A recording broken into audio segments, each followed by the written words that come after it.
नमस्कार साथियों, स्वागत है आपका आपके अपने संपूर्ण भक्ति सागर चैनल परिवार में। साथियों, मार्गशीर्ष पूर्णिमा का व्रत क्यों रखा जाता है, आइए हम इस पौराणिक कथा के माध्यम से जानेंगे। मार्गशीर्ष पूर्णिमा कई जगहों पर सांस्कृतिक उत्सवों के रूप में मनाई जाती है।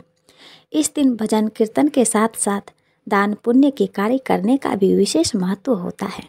इस साल मार्गशीर्ष पूर्णिमा 15 दिसंबर को मनाई जा रही है। चलिए आपको बताते हैं मार्गशीर्ष पूर्णिमा की कथा के बारे में।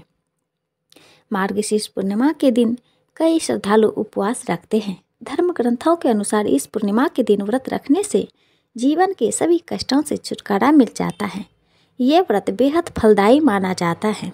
इस व्रत में भगवान विष्णु और चंद्रदेव की पूजा की जाती है। इस साल मार्गशीर्ष पूर्णिमा 15 दिसंबर को रखा जा रहा है। बाकी व्रतों की तरह ही इस व्रत में भी कथा पढ़ना अनिवार्य माना गया है। अगर आप भी इस पूर्णिमा को व्रत रख रहे हैं तो ये कथा जरूर सुनें।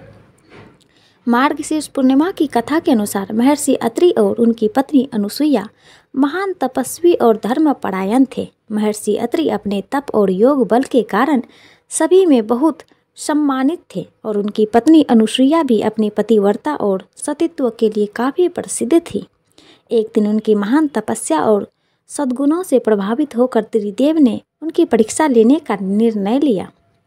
त्रिदेव भिक्षुकों के रूप में माता अनुसुईया के आश्रम में पहुँचे और उन्होंने उनसे भोजन की याचना की, लेकिन उन्होंने शर्त रखी कि माता अनुसुईया को उन्हें निर्वस्त्र होकर भोजन कराना होगा। माता अनुसुईया ने अपने सतीत्व और तपबल से उन तीनों को छोटे बच्चों में बदल दिया और फिर उन्हें निर्वस्त्र होकर भोजन कराया।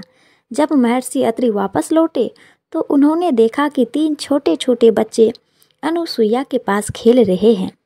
इसके बाद माता अनुसुईया ने पूरी घटना उन्हें बताई। महर्षि अत्रि ने अपने योग बल से तीनों के वास्तविक रूप को पहचान लिया। इसके बाद महर्षि अत्रि और माता अनुसुईया की भक्ति और तप से प्रसन्न होकर त्रिदेव अपने वास्तविक रूप में वापस आ गए और उन्होंने उन्हें वरदान दिया।